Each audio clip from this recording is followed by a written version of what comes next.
Good morning, everyone. Welcome to IT Live, brought to you by Academy Sports and Outdoors. I am Texas Homer with Eric Nalin and Coach Dub.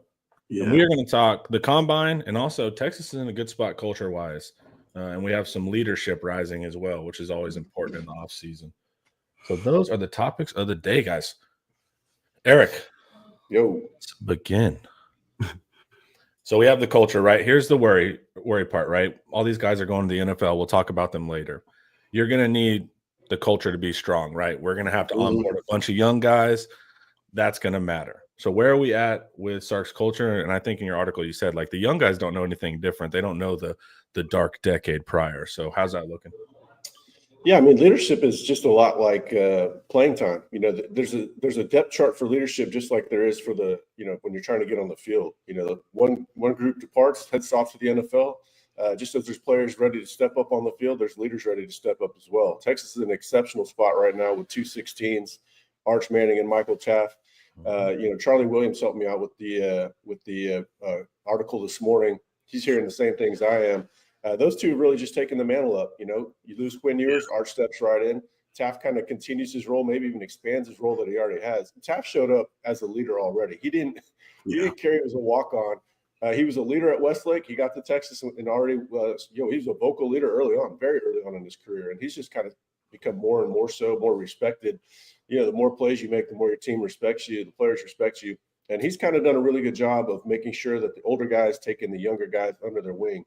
And we don't mean that like as a group aspect, but like individually. He wants the young guys to latch on to an older guy that's done it, that has experience, that knows the way the program's supposed to operate, somebody that's going to uphold the standard. And he has them take them under their wing, and that's what they learn. And yeah, the young guys, the freshmen, the underclassmen, they don't know anything other than this new Texas standard. Now the other guys, Taft has been there a long time. He was there during the sort of the dark days, 2021. They go 5-7. I think that was the most important period of Texas football of this century, outside of when Mac Brown was really good. That's when Sark exiled a lot of some of the malcontents, some of the guys that weren't buying in. That's when they went on a very good recruiting run that kind of helped them even get Arch Manning in the following cycle. That's when they established leadership and culture. They had that player draft that we talked about a lot back in the day. That was about cohesion and leadership. Yeah. Keeping everybody accountable. Right now, it's just repeating. It's on repeat. I call it, muscle memory. You don't even really have to think about it. It just naturally occurs. Coach, tell us about what a healthy team looks like. Just what Eric wrote, man. Like they're a complete unit. Like when you got young guys who come in, buying in right away, buying into leadership, not coming in and saying, well, I'm not going to listen to you, right? You're an older guy. You're just a player like me. Like, no, they're buying in and listening to the leadership. Older guys are reaching back to the younger guys. That's huge because sometimes you see a lot of older guys say, this young guy coming to take my spot. I'm not going to tell them all the nuances and the ins and outs of this. No, they're actually trying to bring these young guys along. That's the signs of a healthy team because they understand at one point they got to leave and they want this Texas thing to continue to win. They want to continue to win, continue to build and be better as they go in the future. So to see the older guys reach back to the younger guys and really uplift them and bring them in and say, hey, you're brother, you're my teammate. We want to win. I don't care if you're on offense. I don't care if you're on defense. We're Texas. We're one team. That's the signs of a healthy team, right? Because they want continuous growth and continuous prosperity for the Texas Longhorns, no matter individually goals or not. So that's a sign of a healthy program to me. Yeah, they don't care about what position you play, what classification you're in, offense, defense, like Charlie said. Everybody needs to come together. And yeah, the message from the older guys to the younger guys is, this is going to be your team one day. One day you're going to have to be the leadership, and that goes right back to what we're talking about, that depth chart of leadership.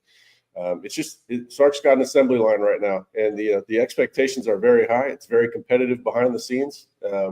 Like we said, off season, everybody assumes that competition takes place during spring and August, but it's year round at Texas. And that's, like I said, Sark can go off to talk to all these reporters at the combine, knowing full well that everything's being taken care of at home. Yeah, that was an excellent commercial for us. I really enjoyed watching the combine with Sark sitting there. That was awesome. You also see why they kept trying to poach Becton, but okay. So it wasn't just Taft and Arch, right? So we have a couple other guys, two worth mentioning. Eric, who are those two? Well, I mentioned DeAndre Moore, and he's been mentioned a lot. Basically once Whittington left, everybody started talking about DeAndre Moore. He was kind of a similar type of player. and also similar type of personality. You know, he's a willing blocker. You can't be a leader at wide receiver if you don't block. Willing blocker. And then he's got a young group. He has to be a leader. You know, he's the oldest guy by far. And then you've got Ryan Wingo, who's a sophomore, and then a couple redshirt freshmen, and then a bunch of true freshmen. And That's crazy. It's a very young room, at least until after the spring portal window. It'll get a little older after the spring. But he has to be a leader. And so he's had those traits for a long time. It's why we knew he was going to start. You know, that as a leader, you're gonna have to tend to start. That's really how you're gonna have the most respect. But so he's the leader. Who else did I mention, Homer? Manny Muhammad. Yeah. Oh yeah, man. Well, you know, I wouldn't say he's the leader yet, but I'm saying that he is stepping up his leadership for sure. And I could have mentioned Jalen Gilbo just as easily. Gilbo's a little more quiet, but Muhammad has always been a vocal guy. Now he's using that his voice for leadership. You know, he's never been anti-leadership or anything like that. It's just he knows it's his time. There's a void. You know, they just lost Jahdae Barron. Anybody that watched Jahdae Barron, he was interviewed seemingly all weekend. You see the type of player they lost. I think Muhammad is just stepping up into that position. He always had it in him. He played that role at Sauk. Now he's doing it at Texas. Yeah, and we'll talk about Jahdae. It was nice seeing all the scouts be like, man, this kid is bright. This kid has a big future. It's like, yeah, we've been trying to tell y'all, man. Yeah, this just in. I mean, I could not believe that he came back. I just couldn't believe the NFL's draft grade on him last year wasn't as at least a second round pick. And you very rarely see anyone call their shot like that either. Right. Exactly. Like that was impressive. Like I thought he was delusional. I thought it was just athlete things. Like, I'm gonna come back and win the Thorpe. It's like, okay, well, yeah, we'll see. And he came back and won the Thorpe. So yeah, the big thing, put him in an easier position to play. Yeah. As difficult as corner is to play, it's just it was easier to him. He's like, man, I don't have to think near as much. I can just go out and do it. Yeah, it was. Yeah, he's impressive, dude. He's probably one of my favorite Longhorns all time. Just everything. And think about how lucky they got to get him. You know, had to get him from Baylor at the very, very last second. So that's that could have gone entirely differently. Yeah, for sure. Yeah. That dark reality. It didn't happen. Jahdae Barron versus Devin Duvernay. Taking guys from Baylor. Yeah. That's awesome. All right. Tyler's ready for some football already. August 30th. 30th.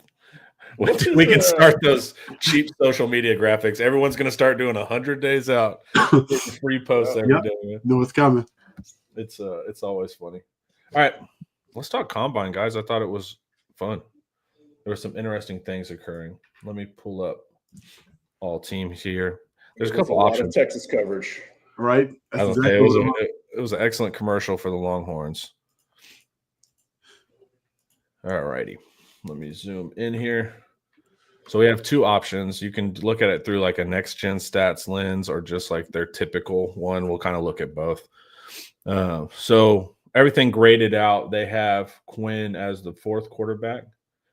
And watching him throw, everything besides the stop routes looked sharp, man. I thought him and Dart won that day easily. I'd say Quinn won it the most. His deep ball looks nice. Mm-hmm. His anticipation on the outs looks nice, especially that stuff's hard, man, because you're not necessarily throwing to guys you know. So I thought he had a really good showing. Is he going to throw during pro day? Do we know about that, or is he just one and doneing it?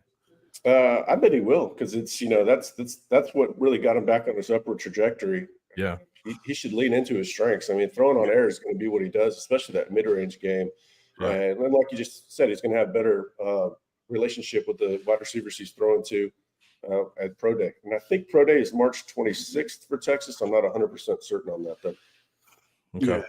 Yeah. And watching Quinn throw a few weeks ago, he was out there with a bunch of guys he didn't know, but he was pulling them together like, hey, look, we're not going to have the same guys at the combine, so let's get out here and throw. So he was throwing to a bunch of receivers when I saw him training here in Plano. And so to see that, work on his game, man, to go to the combine and throw like he did, I thought he did well, man. I thought he did excellent. I thought he did himself some favors by actually showing up to throw. For sure.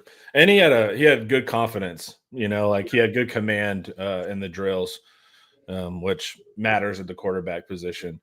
So I like that he was up to 215 pounds, 214 pounds. Yeah. That's good. You know, he got down to 205 at times, and that's a little too slight a build to be taking all those shots. Yeah. And 6'2", right? I never knew because Quinn wears boots, so it's like you got to watch. It's hard to like get the judge, but 'cause I didn't know Quinn could be 6 foot, But it's nice that he's verified at 6'2". Yeah. I've never stood next to him. But I thought throwing for him helped a lot. I thought he had good command. It was hilarious having Sark breaking down Quinn while he was throwing. I thought that was overall good.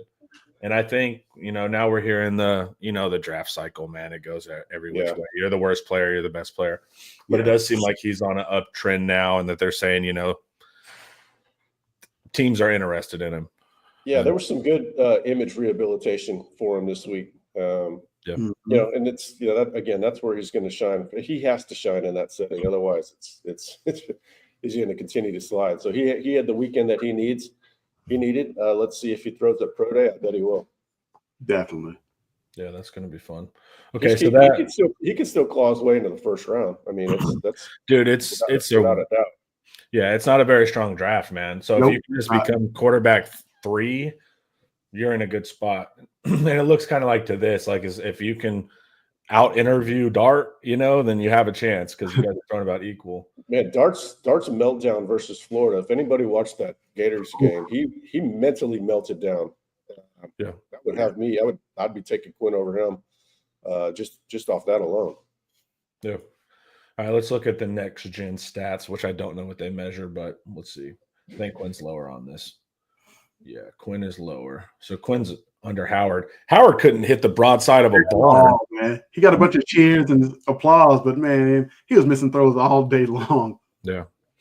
And I'm not a big Will Howard hater. Like I like him as a quarterback, but man, he was not doing much. And then watching Gabriel throw outs is always fun. But who was? Oh yeah, Seth Hennigan. I thought he was fun. The Memphis quarterback.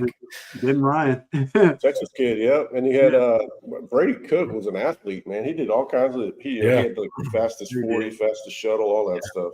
One of 2 quarterbacks running. Yeah, quarterbacks have become so protectionist now. They don't do any of the drills. It's a little frustrating. All right, running. I bet he does them, and Arch is gonna run it pretty well too. You think Arch is gonna do it and run it? That'd be sick. I think he will just for the hell of it, and because he'll roll out there and run a 4.55. Yeah, why not, man? Go for it. All right, running back. We'll look at the base version first. Genty, no surprise. We got Blue further down today. Yep. All right. So Blue is like, I don't know, 12th or something. Ollie Gordon ran a pretty disappointing 40, and that made a lot of Texas fans chuckle. So prospect grade, they're compared to other guys, good backup with the potential to develop into a starter. Look, man, 4.38, right? Not a bad time for a back at all. It's a great time. It's just he broke the cardinal rule. Like he raised expectations, reduced expectations, and then over deliver. Yeah. He went the opposite direction. Yeah, the strategy. A little bit. Say respect those who come before you. Yeah, worthy calling everyone out. Yeah. But it was crazy. It was crazy what they were doing. I still have my doubts about Quinn going before the 3rd round. So I would think in a normal draft, to me, I would be fine with 3rd round, but I think this draft is very different for quarterbacks. I think Quinn will go up way higher than that. He's going to be all over board. It'll depend on the offense. I'm a Niner fan. I would take him in a heartbeat in the 2nd round as the Niners. They've got Purdy, but Purdy gets hurt a lot. Perfect. So you want the ultra healthy Quinn Ewers? Well, he can play half the season. Yeah. But put him in that offense, I think he could excel. I agree. He would. I agree. Teams are going to be all over the place on Quinn. Yeah, it's gonna be super interview dependent too. That's always important. Tyler Shuck, man, kind of a sad story, dude, because he had like all the deliverables going back whenever he started playing football 18 years ago. Yeah. At Oregon, and I remember doing the breakdowns of him at Tech, being like, "Hey, man, if he can stay healthy, he's going to be a quarterback." But yeah, it's been tough with him. Yeah, I remember telling Texas fans that's an NFL starter kid all day long. He just can never stay healthy. Yeah, it's so long ago I couldn't even remember where he started. So Oregon, that's a good pull. Dude, he's been playing forever. Was he there before Mariota? Yeah. Yeah, it's one of those like what could have been things because he's had all the tools. Yeah. Yeah. All right, we're gonna look at wide receiver next, which is super interesting, guys. But before we hit that, let's hear a word from Academy Sports and Outdoors, y'all. Days like this, the anticipation's half the fun. The call to adventure. Possibilities in every direction. Look at that. The stories you'll bring back, even the true ones. And already, you can't wait until next time. From first catch to biggest catch of the season, this is where it starts. Academy Sports and Outdoors. Have fun out there. That looks way cooler than sitting in an office. I mean, Academy, it's Academy season, dude. Spring, Yeah, it is. you go out and buy your baseball glove for your kid, your barbecue supply. I mean, it's barbecue season, so that means it's Academy season. Yep. Yeah, the Yeah, spring right. is awesome. All right, wide receiver. Well, we can look at the next gen stats. The only elite, what was really interesting when you look at the next gen is like there's only like 4 or 5 players in the elite category overall. It's a more of a meat and potatoes draft. Scatterboo, you rascal, man. Flashbacks every time watching him. But Genty, and then I think where did Blue? Yeah, Blue didn't do too well. All right. Next gen, we'll turn that off. Wide receiver, Travis Hunter, Burden, Matthew Golden, number 3. Let's talk Matthew Golden, dude. Yeah. He made himself some money, didn't he? Dude, this is how you do it, man. Like Matthew Golden, his temperament as a person, his camp, whatever, they get it, man. Because at the beginning of the year, he's not the number 1 receiver. I don't see any complaints. And then quietly becomes a phenom as it goes throughout. Doesn't mention anything about his 40 time. And then impresses with the fastest 40 time of the combine. And he ran like a 10.9 or something in high school. So it's not like he's a slow player, but I did not expect fastest of the combine either. So I just think Golden, man, he just does it the right way. He has a good way of just like keeping quiet and delivering.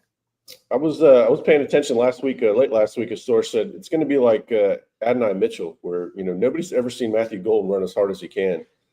Remember, Adonai caught all of us by surprise when he ran a 4.3, whatever it was.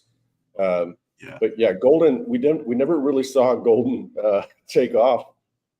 He was behind. He got open a whole lot. He was explosive, and I think he ran a 10.8 in high school. That's fast, but not like Bond ran 10.5. Yeah. So I wasn't expecting him to run that fast. But you talk about having a high floor as a player now, because he already had a high floor with really good hands, ability to separate route running. Yes. Willing to do a lot of the small things, and then he goes off and proves that he's going to be able to win deep too. So, Todd McShay has Golden as the number 1 wide receiver. I don't think I would go that far. Man, McMillan has a chance to be a total difference maker to me. Like maybe not Mike Evans, but something sort of similar. But Golden has a very high floor. The guys in the first round for Texas all have exceedingly high floors, and I put a lot of value on that, especially when you're a team that's not that great in rebuilding. You need to hit on your draft picks. I love Golden. Golden's floor is as a very productive wide receiver too. Not saying he can't turn into a wide receiver 1. He certainly can. But you got to love the floor, all the intangibles, and then he goes off and runs a 4.29. All right, then. Yeah. Yeah, because I even had it wrong, because I was like, look, he's not a burner. He's a technician. Because all of his routes are incredible. Like he has a super understanding of where to be. So generally I relate that to someone that's had to develop more skill over raw athleticism. Wrong, both. You got to remember, they're not going to take any slow guys out of the portal. Maybe we didn't know he was that fast. Texas might not have known he was that fast, but look at the guys they get. Silas Bolden, Matthew Golden, and Isaiah Bond in the portal last year. So there's a selection bias for speed, and that's what this relates to high school recruiting too, because everybody's underrating Khalil Lockett. I'm convinced that they have some miles per hour technology that they use in the scouting department at Texas. Yeah. They're a lot more confident in speed numbers than I guess the networks that are ranking these guys. Not that Khalil was highly rated, but he wasn't highly rated based on speed. I guarantee you Khalil Lockett's a lot faster than people realize. Yeah, the same thing happened with DeAndre Moore. Yes. In high school, we didn't think he was as fast as he is. So it's like, they got some secret scouting. I posted an article the other day. It's yesterday. The next generation of Texas Combine freaks, and I put a tweet in there. of DeAndre Moore, and that's when it was in high school, and he's chasing down a punt return, and he's got to be running 22 miles an hour in high school. He's just blazing across the screen, and that's when I was like, okay, now I get it. Yeah. Let's look at the next gen. With next gen, it puts Golden lower, which I always wonder how that works exactly. How much of it's eval, how much of it is pure combine, like numbers. I don't know. I need to really educate myself on that more. Now let's see about Bond, right?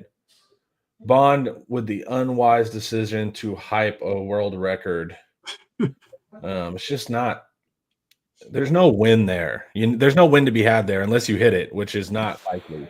So I don't know why you do that. I know you got to speak it into existence, but speak it to yourself into existence. Some of these guys, when they're in training for the combine, they hit such low times, but it's so different running at the combine. So I'm sure he felt super confident that he'll hit some of the numbers he was hitting in training. But once you put it out there, you got to go get it, or everybody's going to talk about you. Yeah. First of all, he never looked as fast as Xavier Worthy. Worthy did not surprise me running the fastest combine. I mean, if you see Worthy's play speed, it's insane. It was insane in high school. It was insane his freshman year at Texas. Bond is seriously fast. There's no doubt about it. But I never saw that same sort of player. They look different. Chris Johnson, Xavier Worthy, those guys are a whole different speed than even a Matthew Golden or Isaiah Bond. Well, it's not even close. It's like almost 0.2 of a second off from Worthy. So it's not like if you got like a 4.28, I'd be like, oh, okay, but it's not even close to that. Not even close. So 4.39, still a great time. Very fast. But yeah, I meant to look this up. How far back would you have to go to where 4.39 would have been the fastest time in the combine? I mean, it used to be if you got in the 4.3s, that was head turning, and now we're just like, I didn't even get in the 4.2s. It's kind of for some reason, like I remember the times stick in my head from like high school, like what's a good time in the pros however long ago I was in high school, 15 years ago. And so it's funny, even when I hear 4.3 now, I'm like, this got to be the fastest guy in the world. Because for some reason I haven't like updated mentally. Yeah. Like Worthy running a 4.21, I would have been like, that's physically impossible. Yeah. But I don't remember. Yeah. So Bond did have one of the fastest times in the gauntlet drill, though. I think he up to almost 24 miles an hour. Well, he also hit the highest miles per hour maxing. Yeah. The problem he was the fastest 2-speed. But the problem is fast people decelerate slower. That's the nature of it. So he decelerated too quickly. But if you looked at like who hit top miles per hour, it was Bond. Yeah. So if you're talking about throwing him a quick screen and he needs to get up to speed, a good scout is going to pay attention to that. They're not just going to say the 40. They're going to pay attention that he was able to accelerate the fastest. So you might be able to find some value there as a scout that some people might overlook. So it's not the end of the world. He definitely has elite speed. It's just, can he maintain it? Right. How hard is he training? And he's skilled too. He can burn you at all three levels of the field. Yeah. Somebody, if he works hard, somebody's going to get a steal with him because the season he had probably dropped him. He very well could have been a guy that we were talking about in the first round, like Matthew Gold. Correct. Even before the season, that was the thing. So don't get too down on him. Someone's going to find a lot of value in Isaiah Bond. Don't be surprised when he houses stuff. Jack Beck over at TCU was also interesting to watch. You know who didn't impress me? Who is the Oregon? Oh, he was tiny, but he had the fastest. He had very fast running through drills. So he was tiny. The joke I made was he's 16 pounds lighter than the average American woman, which is actually true. He's 154 pounds, and he ran a 4.51, I think, even being that tiny. But his play speed is incredible. That didn't help him, but he's still going to get drafted, and he'll still make plays. Tez Johnson, Brew McCoy, fellas. Wow. Oh Lord.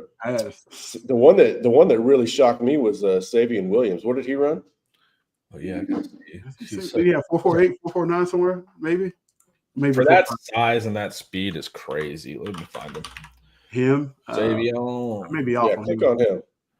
Texas almost had him. TCU just got an earlier jump on him. Yeah, 4.48. What size did they have him at? 6'4". Gosh. Yeah, 222 pounds. That is ridiculous. Yeah. Savion, he's a good player, man. I thought he was going to go leave last year just because he feels like he was at TCU forever. But also Nair, He ran an excellent time for his size. yeah. So like Texas, so Nair at 6'4" with a 4.4 flat. And something like these numbers put together makes Nair like an insanely, like in the history of wide receivers, like a top 20 Yeah, he's like player. top 10 or something I saw. Yeah, when you like- factor in his size. Well, you know, he was a track guy, and you know Yeah, he that was. vertical and that broad jump are gonna just kind of tell you everything you need to know about him. But man, it's him and Troy O'Meara. You know what could have been. I These know, guys coming to Texas, they absolutely carve it up in practice. It's basically the only player anybody's talking about, and then they get hurt. You know, but it's good to see that he was able to salvage it. Yeah, dude. Nair's going to be one of the biggest what ifs for me ever. Torrey Horton was interesting. So Yeah, it was faster. He was faster than I thought. Yeah. He was. Ed Johnson, yeah. He was the one that like what do you end up with? 4.51. He was super unimpressive to me. Just watching his hands and like I just thought he had a bad day. DK, I remember playing him at Florida, both the Florida boys, but Badger didn't play versus us. Yeah. I DK, didn't think he was that fast. I didn't think he was that fast. 4.3. Yeah. So the wide receivers are interesting. What'd you think of Ricky White, coach, at UNLV? Ricky ran a bad time, but I didn't think Ricky was going to run super fast. Ricky gets open. He's a route runner, great hands, but I thought he'd run high 4.5. What was interesting too is Alabama missing on Ja'Cory Brooks, who later goes to Louisville, and then they also missed on Trayshawn Holden originally too. He ends up at Oregon, but I remember those two guys at Bama. They were supposed to be there, like big body guys, and it just showed that Bama towards the ends evals weren't as strong as they used to be. That's when I started noticing cracks in Alabama. I was noticing holes in their games there. I was trying to tell Saban, I was like, "Let me do your evals, dude. You're getting." It's like you're losing it, Sabe. Hit me up. All right. Tight end. Gunnar Helm rolls his ankle. Bad. And still at a 4.8. He still ran 4.8. Went through all the drills. Put my guy at the top, man. What was his weight? Let me see what he ended up at. He ended up at 241. All right. 6'5". So he ended up with a 4.84 on a non-functional ankle. Exactly. Yeah, I don't know how he's gonna. That thing looked bad. I don't know how he's going to be able to be ready for pro day. But 4.84 on a sprained ankle. That's as impressive to me as running a 4.65. Yeah, I agree with that one. Yeah. I think a lot of teams. I think he'll go to draft boards, able to compete with that kind of ankle, like and go through all the drills at the combine. Has to say something about your toughness, man, and this ability. And I think you turn on the film, it's going to show that he can play. So, what did Loveland run? Let's see. That's my favorite tight end. Me too. He ran a error code 110. Wow. Did he not run? Okay, Really maybe he good. didn't run. Really good. Maybe he didn't run. Yeah, maybe. Chat, did he run? No, let's see. Doesn't look like it. Yeah, and then, well, he's my favorite besides Warren. Warren is just like in another category for me at Penn State. Didn't run. I think Loveland's going to be really good. So do I, as a route runner. And then let's see. I think Tyler Warren was the only elite player. Yeah. I believe that. He is. No doubt. I believe that, dude. Watching him, I was like, damn, that's a player, dude. And then I'm sure Helm got dropped. Yeah. Yeah. He's kind of middle. He's still kind of slightly above average. What do you think that relates to, Coach? Like draft wise, what do you think he is? 4th or 5th round with that? Like, how does that work? Really depends on the team and need. Honestly, man, I think if you go back and watch him, all the things he can do, he's elusive after the catch. He's not the best blocker, but he's willing to block, right? But you can use him in multiple ways. So it depends on the offense he kind of goes to or what need. I think you put him in San Francisco, you put him in Detroit, you put him with the Rams, like he'll shine. And similar offense to what Texas runs. So I think you put him in a situation like that, they could take him depending on need. So it really, that's what it comes down to. Yeah. All right. Offensive line. So Did Texas have any O-linemen there? Yeah, I don't know. Dude, the propaganda, the hit squad after Banks, just to find out that he has longer arms than Will Campbell is hilarious. Same height, right?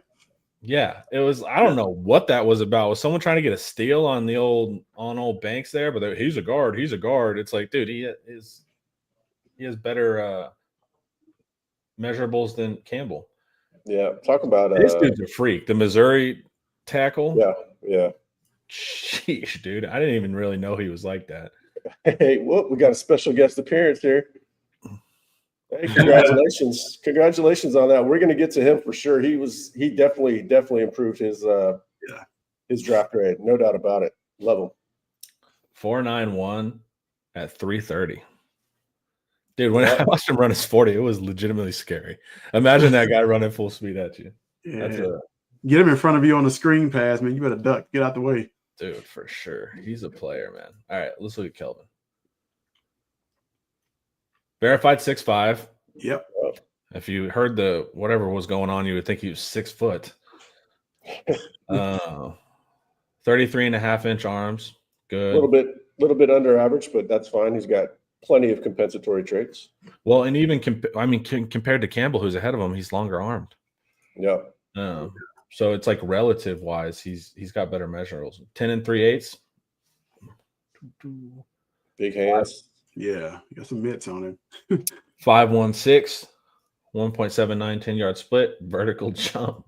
I love the linemen because they make them do everything. Broad jump, 3-cone drill, 20-yard shuttle.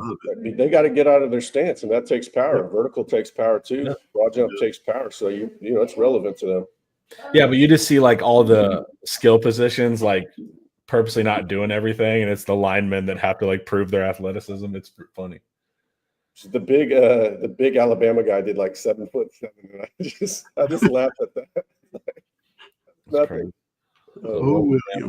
Will Campbell ends up with an inch in height, 32 5/8 arms, smaller arms, smaller hands. Yep. He's good. He ran the hell out of that 42. Yeah, there you go. Sub 5.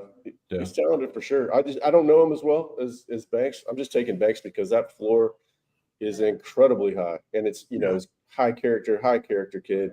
And then there's a big ceiling there. 10-year left tackle too. Worst case scenario, he's a very good guard. Best case scenario, he's a Hall of Fame left tackle. Well, it's also too. It's like who's been tested more than Banks? Like up against first round talents in 3 years. Like I know what I have in Banks. There's not a lot of projection. Yeah, since the day he arrived. Yeah. Banks with a 7-inch wider wingspan than Campbell is wild as well. So I think Will Campbell's going to beat like on athleticism, like pure movement. But the whole argument with Banks is that he didn't have the measurables, and that's why he has to be a guard. And that just wasn't true. Banks is a real athlete. If Banks didn't want to play football, you see a lot of offensive linemen, they lose a lot of weight after their playing days are over, and some of them are ripped up. Banks would be a ripped up dude at 6'5", 270 pounds if he didn't want to play football. He's an athlete. He's a big, wide athlete. The difference in their wingspan is how broad Kelvin is. It's not necessarily arm length. He's just a big, wide dude. He's always been that guy. Had him as a #1 player in the state coming out that year. He was the same guy coming out of high school, and he was the same guy in college. He's probably gonna be the same guy in the pros. Shout out Cristobal. Before we keep going, guys, let's hear from Andre the Lawyer. This video is brought to you by Andre the Lawyer. If you're injured, trust the team that secured millions for their clients and helped thousands of Texans with their injury case. Car wrecks, slip and falls, 18-wheeler accidents, on-the-job injuries, and wrongful deaths. Don't let insurance tell you what your claim is worth. Hire Andre the Lawyer to fight for you. Principal office is in Dallas, but they serve Texans throughout the state. So don't wait and call Andre the Lawyer today at 214-444-8808. That's 214-444-8808. The contact information is in the description. All right, let's keep looking. All right, Will Campbell, Donovan Jackson. Yep, he's a player. Booker's a player. Connerly. I thought he was going to be more highly draftable. He's a 5-star coming out. He's good. Maybe not a 5-star. This North Dakota State guy, if you put him on Next Gen Stats, like flies up the board. They always have one or two every draft. It seems. Gray Zabel. Sounds like a yeah. The mockers have been talking about him for a while. yeah. Tate, the guard at Georgia. Yeah. Mhm. Where's our guy Cam? There he goes. There he is. Yeah. There he is. 317 pounds. I could not believe that. He was as high as 370 on campus. Yeah. So look at, I mean, just look at his face. impressive. It looks different. Yeah.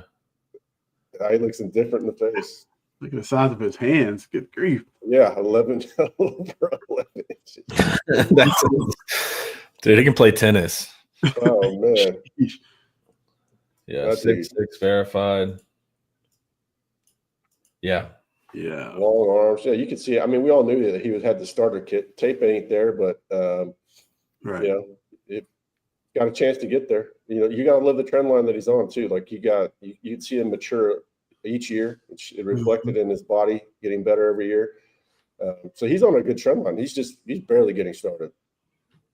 Yeah, he's got all the traits, man. One more year in college, I think, would have been best, but hey, get it at the It pros. would have been best for all involved as far as being ready to play day one, but you can't fault him for taking the payday, the opportunity. Millions of dollars. Yeah. Yeah.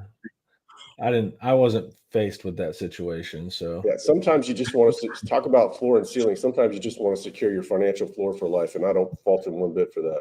for sure. Jake Majors. Yeah, Jake. See old Jake. They had him at 6'3", which has me thinking that they were a little bit, they were a little bit on the player friendly side on these measurements. Optimists. Yeah. 6'3", 33 ace, 9 7th ace. He has small hands. He's a center, man. Yeah, but you would think, man, you really want to be able to grip it. Hey, Grip it and rip it. top of the football and flick it back. But Jake is going to win up here. It's very cerebral, man. He's somebody's going to get a steal. I feel like he gets somebody's camp. He's going to show what he can do. All the other intangibles, man, that makes him good. I think that he has a chance to make, roster, if not somebody draft him late or whatever. I think he has a chance just because he's so smart and knows the game so well. Yeah, I mean, 9 7/8. Everybody would be perfectly happy with that if it was a quarterback. Quarterback handles the ball every snap. So I don't think that's going to hinder him at all. Just he needs to be in the right offense. You talk about the Niners. He needs to go to another one of those outside zone sort of offenses as well. Yeah. Yeah. Allow him to move. Yeah. Allow him to pull and pass protections too. All right. Majors. All right. Let's look for our other fellas. Hayden Connor. Yeah. Big NASA. He was moving it doing drills, man. He's getting ready. He's getting married this spring. I think Gunnar Helm and Quinn Ewers are his best man. So that's a fun little tidbit. A fun fact. Yep. Fun fact. Getting ready to start. He's getting married.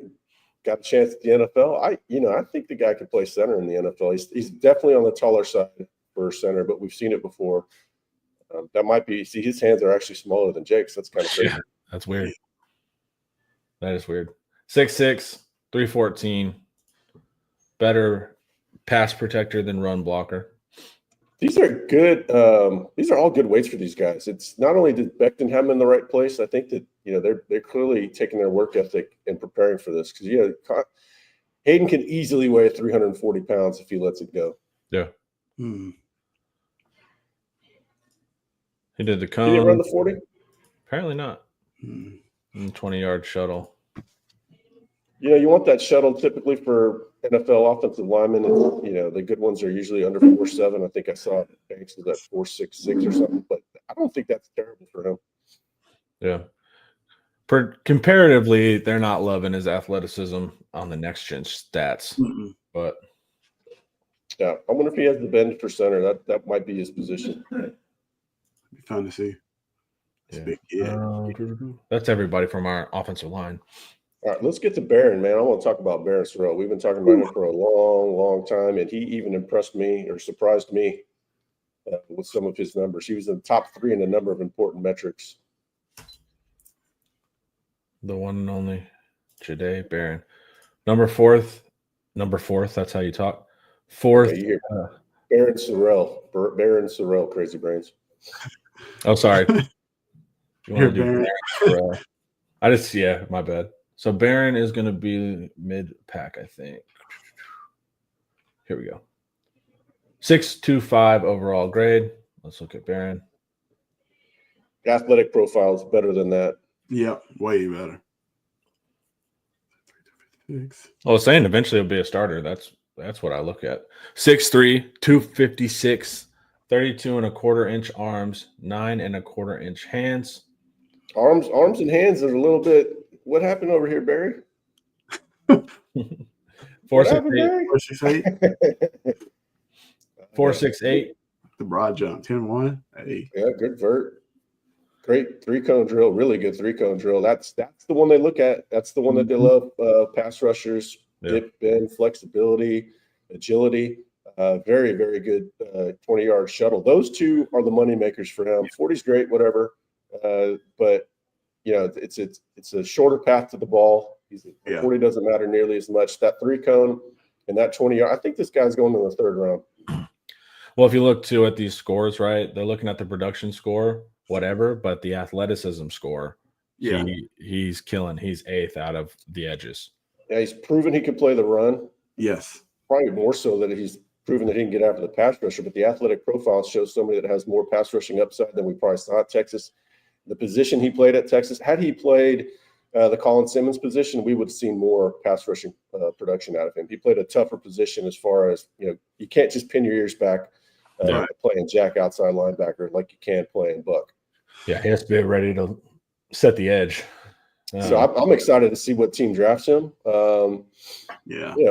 You want him to go to like the Steelers or something, but we'll see what happens here. But I think he's going to the third round. Yeah, I was about to say the same thing as far as scheming. I don't see too many teams run the old school 3-4, the outside linebacker, but I think he has the ability to do that, and teams go versatile and mix it up a little bit. I saw him move a couple weeks ago and playing. I was like, yo, this kid can really move. Like, he's not just a hand in the dirt edge guy. He can stand up and rush 2-point and drop in coverage if you ask him to. He has really good feet.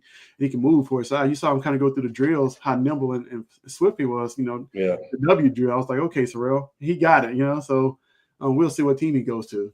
And for the NFL and the scouts, this is just going to confirm a lot of the buzz that he created at the Senior Bowl.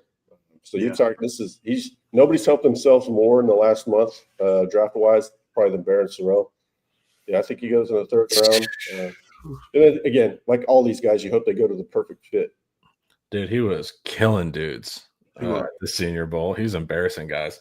And the mental eval is going to be there 100%. Also, a 3-star shows you as well. Like when those ones, like those Byron Murphys and Sorrells come in with that mentality, man, pay attention to those kids, man.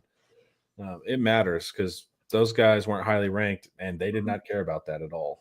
Right. Yeah, they came in with a full-grown man mindset and kind of ability too. Both of those guys are more physically mature than typical true freshmen you see, and that probably gives them a lot of confidence taking that step up from high school to college. But when you hear really good things about true freshmen, and especially about their work ethic and willingness to maximize, it almost always carries through into them being at least a good quality starter like Barron Sorrell was. And again, he could have been a different player at Texas if he played the other edge position. Yeah. All right. He played the selfless position, the tough one, the hard hat position that Ethan Birkenau has. Yeah. That's a good point. Man. So A&M guys. Oh, let's do Landon Jackson because genes matter. Okay. Yeah. So brother of our Lance Jackson, Arkansas edge. Down one guy. There you go. Yeah. Genes matter. Take a look at his numbers. 6'6", 264. So he's already small. So Lance is already bigger than him. Lance might not be taller than him, but Lance already weighs more than him. That's crazy. Production score 13th. Athleticism score 2nd. Yes. Look at that vertical. That is ridiculous. Look at that broad jump. And he still has that legendary him trying to work the pads wherever he looks like so uncoordinated and unathletic. Remember everybody was killing him on that. They were.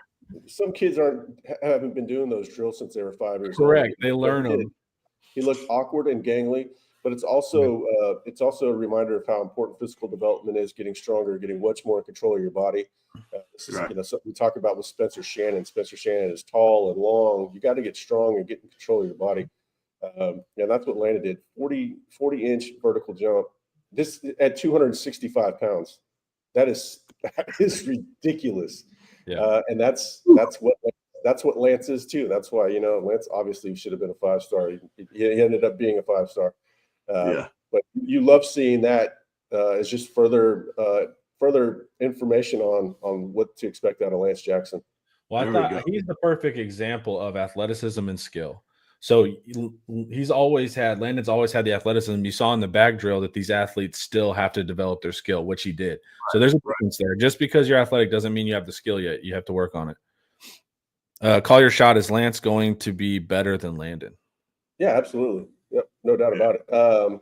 And he might move inside at least situationally. It remains to be seen, how big Lance is going to get. But Lance can also play edge at 300 pounds because he is a freak. So we'll see. We'll see. But yeah, he's going to be a more dominant college football player than his brother, in my opinion. Crazy. All right, other edges. A&M, way to not maximize 2 top edges. That's crazy. That's crazy. Yeah, March put up some crazy stuff, but Mm-hmm. yeah, they talked about with that stat recently that A&M has the most returning production in the SEC. Well, it's missing a very important point. They're losing their defensive line. Right. That's Everybody. perhaps the hardest thing to replace. So you can't just fix it with one good player. So they're losing they're losing a lot more than the metrics show. Yeah, but also they didn't do anything with it. Right. It's like it was all potential. Yeah. Stewart was online bragging some team's going to pay if you don't pick me. It's like, you got 5 career sacks. I think Colin Simmons had more. Yeah, he had like 5 sacks. 5 career. sacks over 3 years or something. Yeah. 5 career sacks. Dude, when you're all traits, who cares, man? There has to be some balance of traits and production there. All right, let's look through these real quick, see if anything jumps out. Colin Oliver, Oklahoma State. He was always fun to watch when we played him.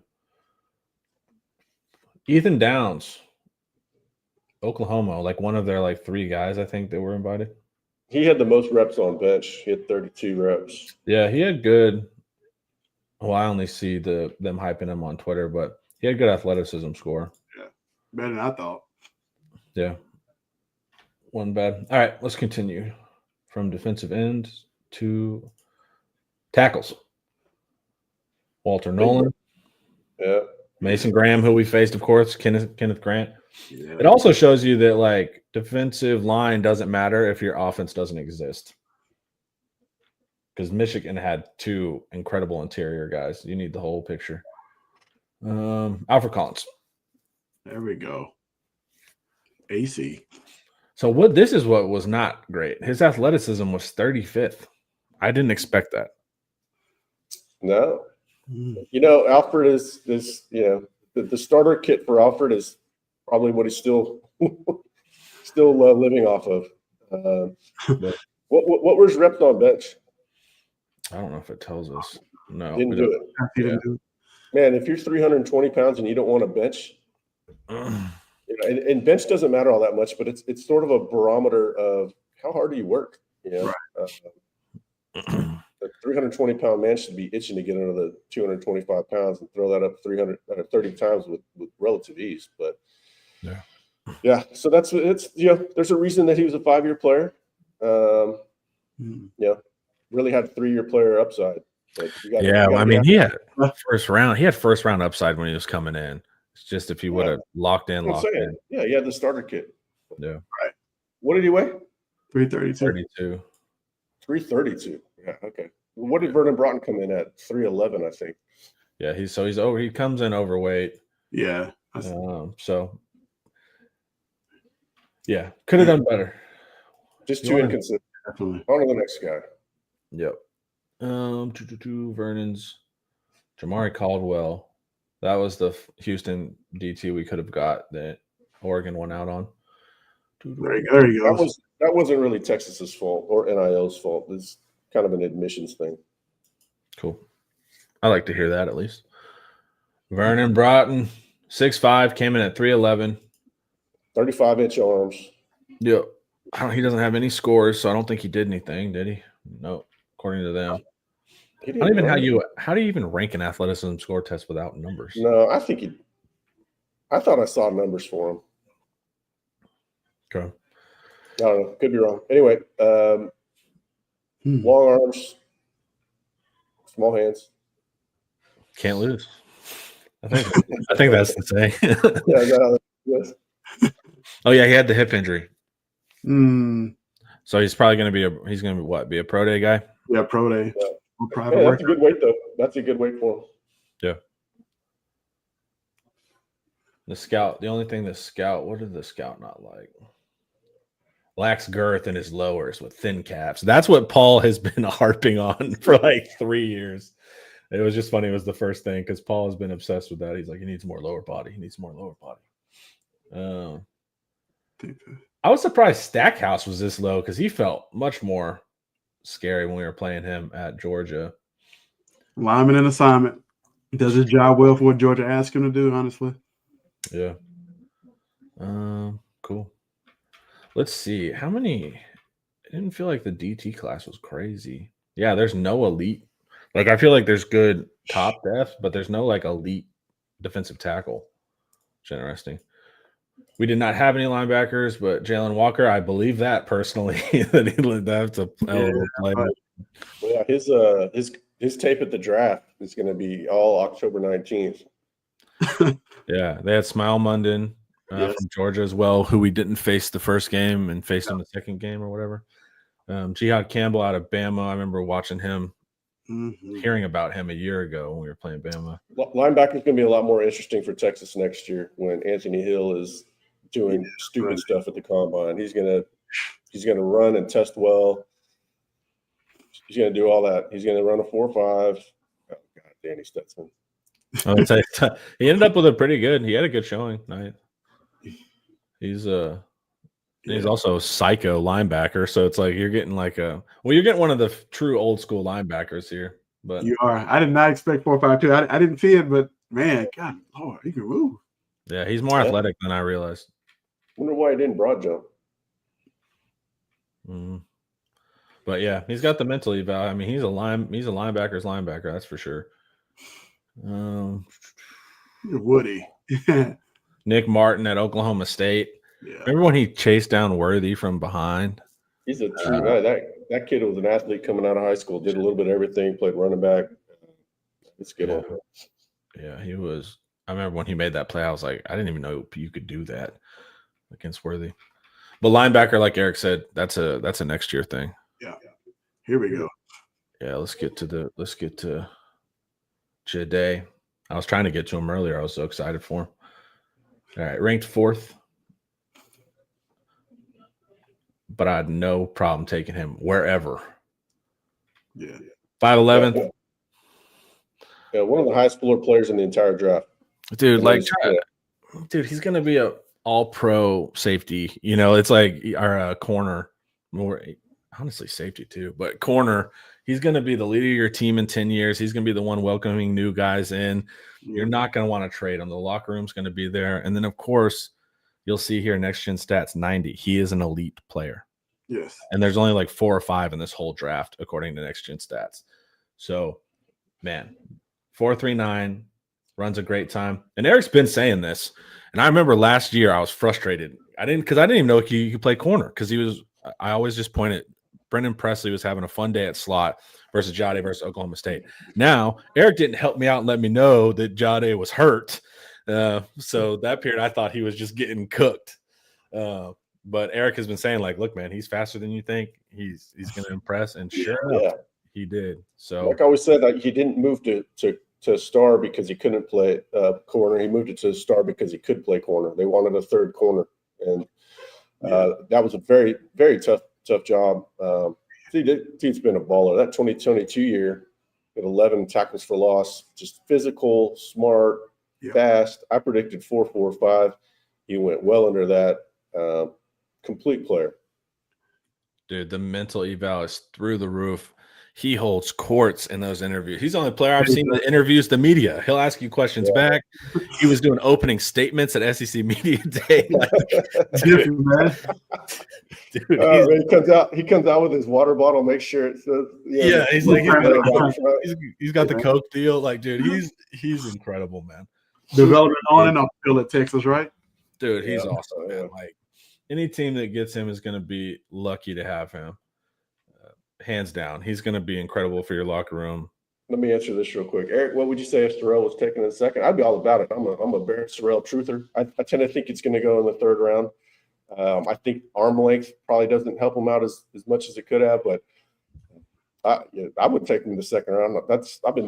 I've been beating the drum for that dude since the day he arrived. So I could see it. I tend to think third round is a little more likely just because he doesn't quite have that pass rush production, even though I think he has the traits for it. And let me answer this one real quick too, before this guy goes. Kenny Joe. Yeah, the guy that I think they'll get in the portal is a guy that can run. Definitely fast player. We'll see if they can actually pull that off. I don't know, but clearly they're going to look for speed and also experience. Speed and experience. Probably in that order. Yeah, now I've learned that they're going to be fast. Yeah. All right. So Will Johnson was the Michigan player that Sark said we are not throwing at all. So took him out of the game versus Michigan. Travis Hunter. Going to be interesting to watch his career. I like that kid, man. Trey Amos. Big kid.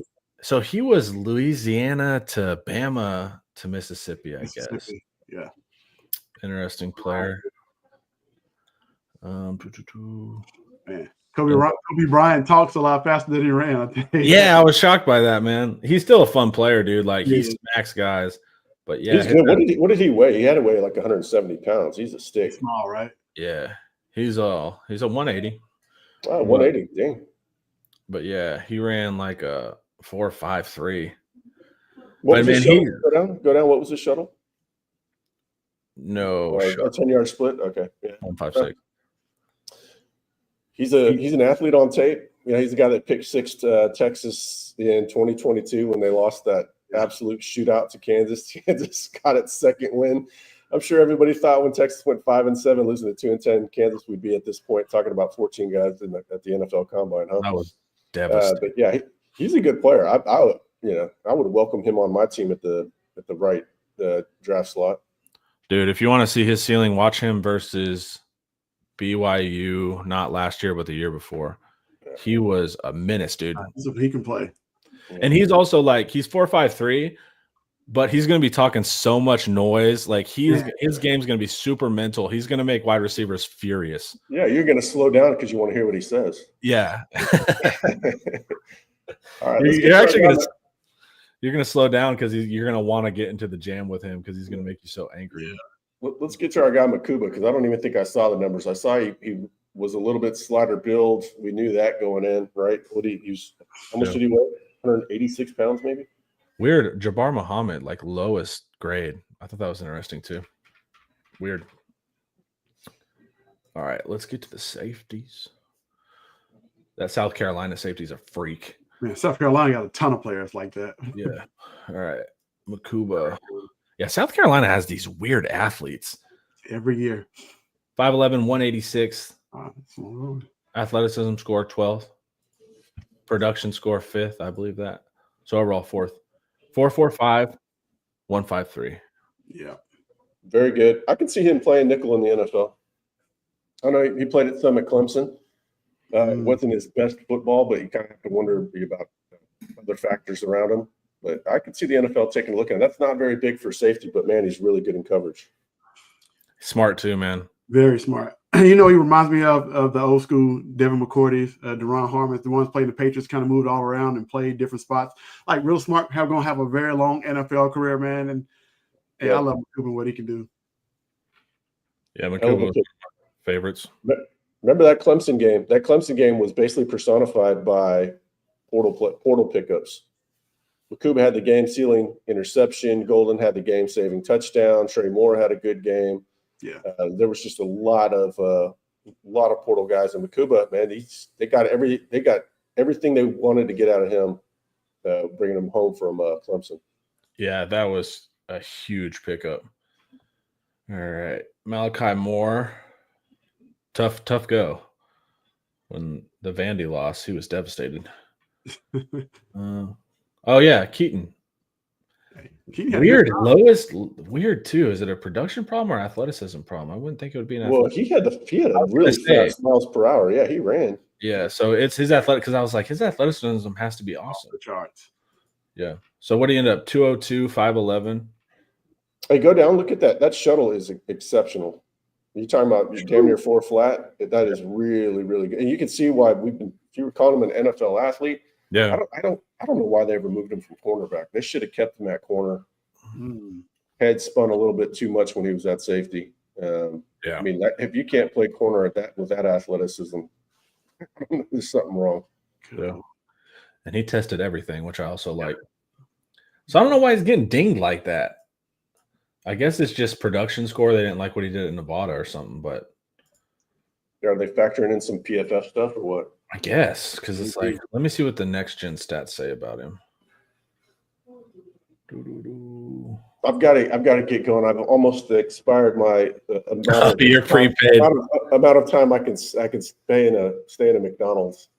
Go for it, man. So Keaton looked good, and we'll hop off in 1 second. Billy Bowman also, I thought, looked all right at Oklahoma. Yeah. All right, guys. Keaton will be a special teams monster. I think that's his role in the NFL early. All right. Yeah. Quick question, real quick. Eric, do you think Cam falls from the second to maybe the third round? No. Okay. No, And just too athletic and too big, and yeah, you're going to draft him with the idea that he's going to sit for a year, but too much upside. Yeah. was Golden the biggest winner of the combine, and does he even play at Texas Pro Day? Oh, I bet he'll be there. If anything else, he'll run routes for Quinn to help Quinn out. Would be my expectation, but I don't think he's going to run. Shouldn't. I wouldn't. There's no need for him No. to run. Of course, yeah, of course not. Yeah, don't do that. We've already, as we've seen Gunnar Helm show us, it's extremely dangerous to It's high risk out there. yeah. All right, guys. That was fun. It was nice to see the Longhorns once again have a great combine. Development matters, and we're seeing that, and it leads to wins. All right, guys. Thanks for watching IT Live, brought to you by Academy Sports and Outdoors. Welcome, y'all.